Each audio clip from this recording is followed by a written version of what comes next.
મોખડકા ગામે વાડી વિસ્તારમાં મહિલાને ઇલેક્ટ્રિક શોક લાગતા મોત નીપજ્યું. પરિવારમાં રોષ. પાલિતાણા તાલુકાના મોખડકા ગામે વાડી વિસ્તારમાં ખેત મજૂરીએ ગયેલ મહિલાને ઇલેક્ટ્રિક શોક લાગતા મોત નીપજવા પામ્યું છે. વાડી માલિકે ઇલેક્ટ્રોનિક શોક મૂકેલો હોવાનું પરિવારજનોનો આક્ષેપ છે, ત્યારે કાર્યવાહી કરવામાં આવે તેવી માંગ પણ પરિવારજનો દ્વારા કરવામાં આવી છે. જેમાં દક્ષાબેન મનહરભાઈ ચુડાસમા નામના મહિલાનું ઇલેક્ટ્રિક શોક લાગતા મોત નીપજ્યું છે, ત્યારે લાશને પીએમ અર્થે માનસિંહજી હોસ્પિટલ ખસેડવામાં આવી છે અને પોલીસને જાણ કરવામાં આવી છે. ત્યારે કાર્યવાહી કરવામાં આવે તેવી માંગ પરિવારજનો દ્વારા કરવામાં આવી છે.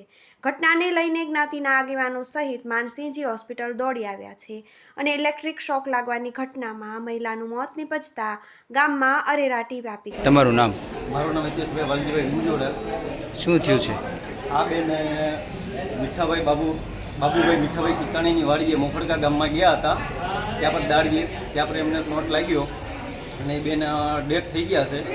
અને ખરેખર વાડીમાં આવો શોટ ન મુકાય, કદાચ ઝટકા મૂકો તો વાંધો નહીં, પણ એક માણસ ફેલ થઈ ગયું છે તો એમની પર પૂરેપૂરી કાર્યવાહી થાય અને એ એમના ઘરનાને એના કોઈ સંબંધીને ન્યાય મળે, બસ એવું.